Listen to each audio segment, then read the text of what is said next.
Hello again. So in this video, I'm going to be talking about the Holocaust. Okay. Sorry, there's so many videos. There's just a lot going on in this unit, I guess. So the Holocaust. The first class that I was a GA for in grad school was the history of the Holocaust. So I will try not to talk too much, but there is just a lot in the Holocaust. Okay, so the Holocaust, we know this, right? It's a genocide. It was a genocide, a systematic state-run slaughter of the European Jews, and that was the goal, was to eliminate all Jews from Europe. Okay, and I think I mentioned in the last video is that it's important to remember also that the world was largely anti-Semitic. That included the United States, right? So there were there weren't a lot of people stepping up to protect the Jews before the war. Okay. Um,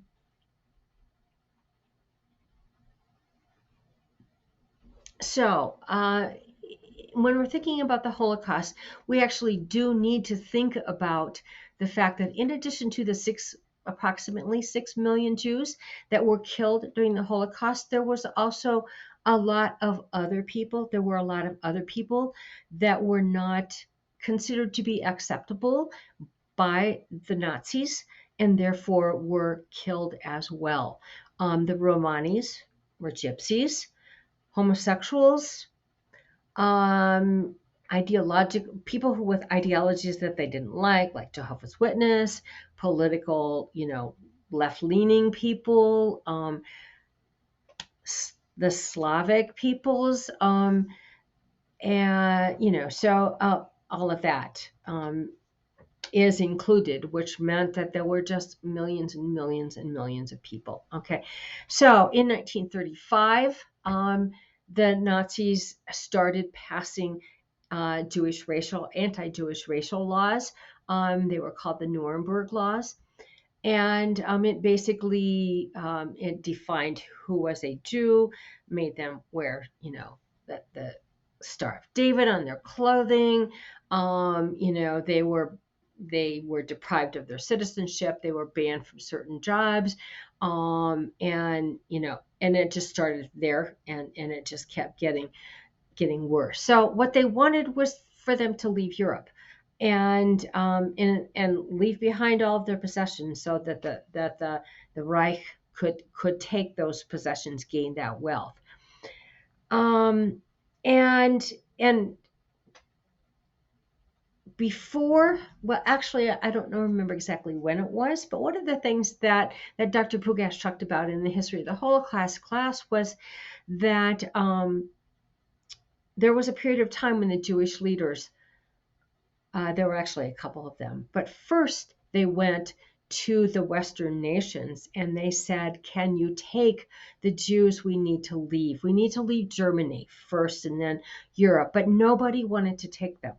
And then later, after the United States had joined the war, they said, we'll just bomb the camps. We know you'll kill everybody who's there, but then you'll destroy the camps. And again, they didn't do that either. So, and that's part of why I say we need to understand how people looked at this time period. Okay.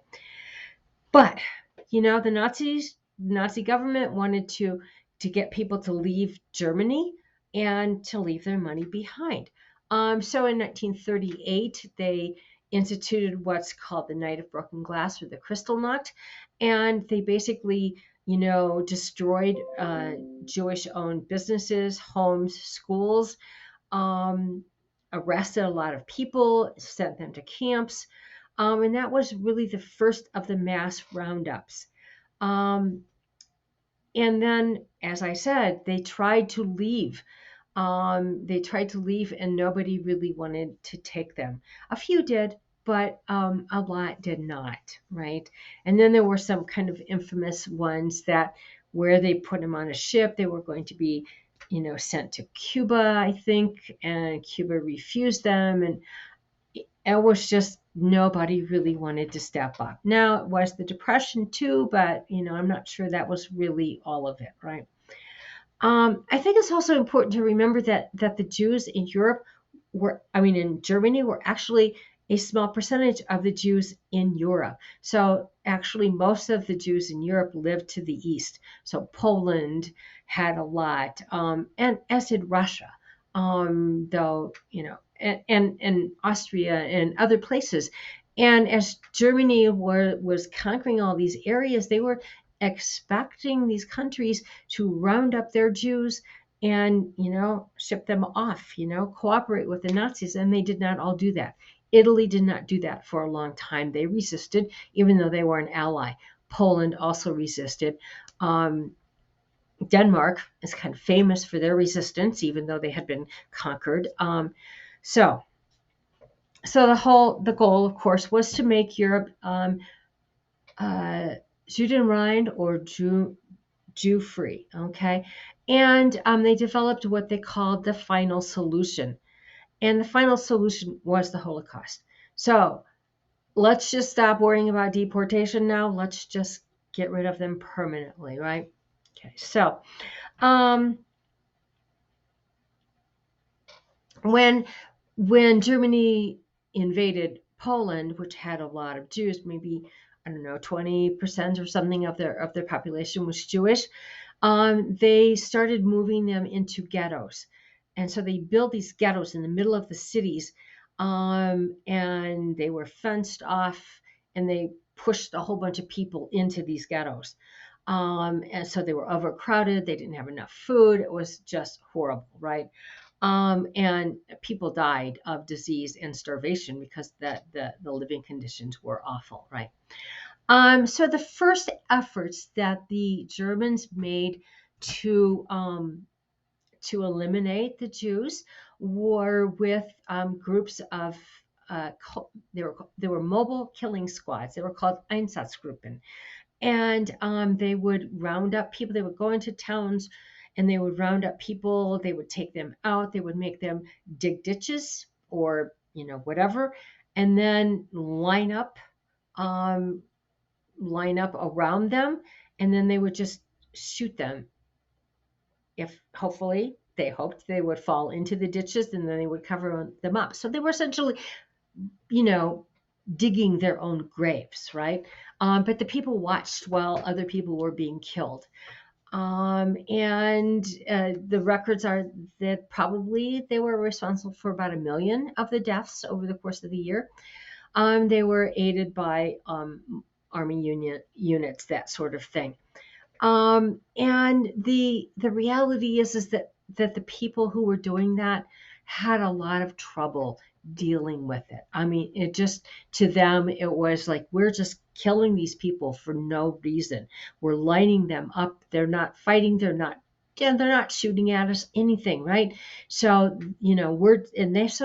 they were having trouble doing that. And so they started using other people to help, some of their POWs, those sort of things. But at some point they said, okay, we need a better way. If we are going to kill all these people, then we need a more efficient way, which is when they started looking at um, uh, first carbon monoxide, but then that's when they developed the Zyklon B that was carried out. First experiments were on Russian prisoners of war, but eventually they put them in the camps. So the camps. There were two kinds of camps. So there were work camps, or there were death camps. And most of them were one or the other. There were a few, like Auschwitz, that had some of both. And so when people were taken to Auschwitz, which was probably the biggest camp, some of them, if they looked healthy enough or strong enough, they were sent to work until they got too unhealthy, and then they would be taken over to the other camp. And all of the camps that they built. None of the camps were in Germany. They were all in Poland, I think, maybe in Czechoslovakia too, but mostly in Poland, I think. I don't think your book had a map. I've seen maps before of where they were. But they got to be very, very efficient at killing these prisoners. And in reality, the kind of height of the killing was relatively short, maybe a year and a half. And they just, killed so many people. When the and as I said, it wasn't just Jews, but mostly Jews, right? And when they freed the camps, it was decided that they needed to document this in case it ever came that people were going to deny it, which we know they have, right? And in the class that I referred to earlier, we watched a BBC film of the British liberation of Bergen-Belsen. And I have to tell you, and yes, the professor issued a trigger warning before we watched the class. There was not a dry eye in the room. It was just horrific. It was just when they walked into the camp, when these British soldiers walked into the camp to free them, and they were skin and bones, and many of the people died later, even from disease. And there were piles of unburied bodies. They were at the end. They were killing people so fast because they knew that they were running out of time, and then they didn't have the time to bury all of them. And these people were hungry, and the soldiers would give them candy bars, and that would make them sick because they would just gobble down this food. It was just so I think that the Americans and the British and the Soviets all documented, all filmed the camps that they had freed, so that the world would know what had happened. Okay.